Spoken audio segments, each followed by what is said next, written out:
नमस्कार मित्रों, जॉब सरकारी यूट्यूब चैनल में तमारू हार्दिक स्वागत है। तो मित्रों, आज आपणे फरी एक नवी भरती जाहेरातनी माहिती आ विडियो में जोवाना छीए। तो आ जाहेरात छे अमदावाद ग्राम्य ट्राफिक ब्रिगेड भरती 2026। आ जग्याओमां भरती थवा मांगता उम्मीदवारोनी शैक्षणिक लायकातनी माहिती लईए तो ધોરણ 9 पास के તેથી વધુ લાયકાત ધરાવતા ઉમેદવારો અહીં અરજી કરી શકે છે। પુરુષ અને મહિલા ઉમેદવારોની અહીં ભરતી થવાની છે। વય મર્યાદાની વાત કરીએ તો 18 થી 40 વર્ષ સુધીની વય ઉમેદવાર અહીં ધરાવતા હોવા જોઈએ। तो चालो આપણે આ ભરતીની વિસ્તૃત માહિતી અહીં જાહેરાત પરથી મેળવીએ। જાહેર નિવિદા અમદાવાદ ગ્રામ્ય જિલ્લા ટ્રાફિક બ્રિગેડ સેવકોની માનદ સેવા અમદાવાદ ગ્રામ્ય જિલ્લા ખાતે ટ્રાફિક સંચાલન તેમજ શિક્ષણ માટે નીચે મુજબની લાયકાત ધરાવતા કુલ 526 પુરુષ અને મહિલા સેવકોની માનદ સેવા લેવા માટે અરજીઓ મંગાવવામાં આવે છે। મિત્રો, અહીં અમદાવાદ જિલ્લાની અંદર 526 જેટલી જગ્યાઓ ઉપર ભરતી થવાની છે। આ જગ્યાઓ માટેની ઉંમરની વાત કરીએ તો ઉમેદવાર 18 થી 40 વર્ષની વય ધરાવતા હોવા જોઈએ। મિત્રો, આ જગ્યા પર ભરતી થવા માંગતા ઉમેદવારોની શૈક્ષણિક લાયકાતની વાત કરીએ તો ધોરણ 9 પાસ કે તેથી વધુ શૈક્ષણિક લાયકાત ધરાવતા ઉમેદવારો અહીં ભરતીમાં ભાગ લઈ શકે છે। જગ્યામાં શારીરિક માપદંડોની વાત કરીએ તો પુરુષ ઉમેદવારોની ઊંચાઈ 1.65 સેન્ટીમીટર હોવી જોઈએ, જ્યારે મહિલા ઉમેદવારોની ઊંચાઈ 1.58 સેન્ટીમીટર હોવી જોઈએ। મહિલા ઉમેદવારોની ઊંચાઈ 1.58 સેન્ટીમીટર હોવી જોઈએ। પુરુષ ઉમેદવારો માટે વજન 50 કિલોગ્રામ હોવું જોઈએ। મહિલા ઉમેદવારોનું વજનની વાત કરીએ તો મહિલાઓ માટે 40 કિલોગ્રામ વજન હોવું જરૂરી છે।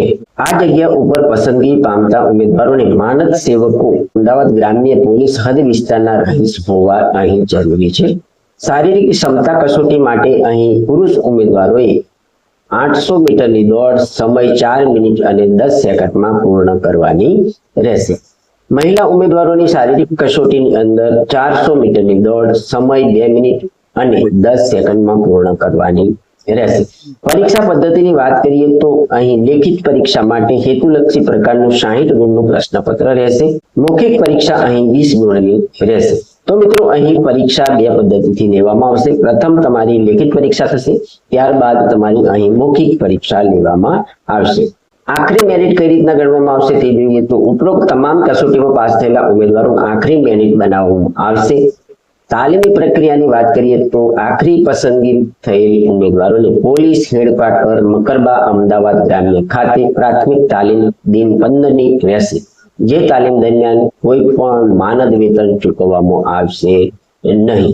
મિત્રો, અહીં આ જાહેરાત બાબતેની મહત્વની નોંધ આપવામાં આવી છે તે જોઈએ તો અરજદારોએ નીચે જણાવેલા સરનામે તારીખ 15/6/2026 ના રોજથી અમદાવાદ જિલ્લાના તાબા હેઠળના તમામ પોલીસ સ્ટેશન, જિલ્લા પોલીસ કંટ્રોલ રૂમ, જિલ્લા ટ્રાફિક શાખા અમદાવાદ ગ્રામ્ય ખાતેથી ફોર્મ મેળવી શકાશે। ઉમેદવારોએ ફોર્મ જે પોસ્ટ શાખા ખાતેથી મેળવેલ હશે તે પોલીસ સ્ટેશન શાખા ખાતે તારીખ 25/6/2026 સુધીમાં જમા કરાવવાનું રહેશે।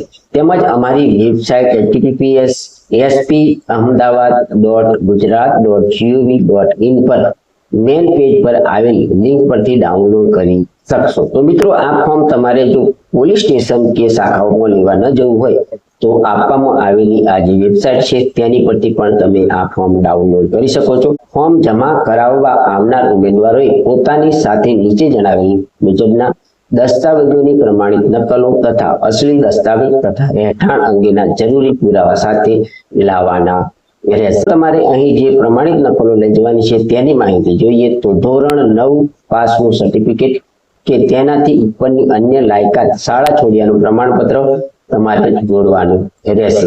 આધાર કાર્ડ, જન્મનું પ્રમાણપત્ર, ચૂંટણી card, ration card, domicile certificate જેમાં જણાવેલ રહેઠાણના પુરાવા પૈકી કોઈ પણ બે તમારે અહીં લાવવાના રહેશે। 3 નંબરની જોડાણ જોઈએ તો પાસપોર્ટ સાઇઝના તમારે અહીં 2 ફોટો પણ લાવવાના રહેશે। મિત્રો, તમારે જે જગ્યાએ ફોર્મ જમા કરાવવાનું છે તેનું સરનામું અહીં આપવામાં આવ્યું છે। અમદાવાદ ગ્રામ્ય પોલીસ HQ મકરબા સ્થળ અમદાવાદ ખાતે અહીં તમારે આ ફોર્મ જમા કરાવવાનું રહેશે। તો મિત્રો, આ હતી અમદાવાદ ગ્રામ્ય જિલ્લા ટ્રાફિક બ્રિગેડ સેવકોની ભરતી કરવા માટેની જાહેરાતની માહિતી આપતો વિડીયો। જો તમે અમદાવાદ જિલ્લાના રહેવાસી હોય તો આપવામાં આવેલા વેબસાઇટ ઉપરથી તમે ફોર્મ ડાઉનલોડ કરી અને માગ્યા મુજબના ડોક્યુમેન્ટ જોડી આપવામાં આવેલી તારીખ સુધીમાં તમારે ફોર્મ જમા કરાવી દેવાનું રહેશે। જો તમને આ જાહેરાતની માહિતી આપતો વિડીયો પસંદ આવ્યો હોય તો અમારી યુટ્યુબ ચેનલ જોબ સરકારીને જરૂરથી સબસ્ક્રાઇબ કરો, વિડીયોને લાઈક કરો અને તમારા મિત્રોને પણ આ વિડીયો શેર કરો। ધન્યવાદ, આભાર।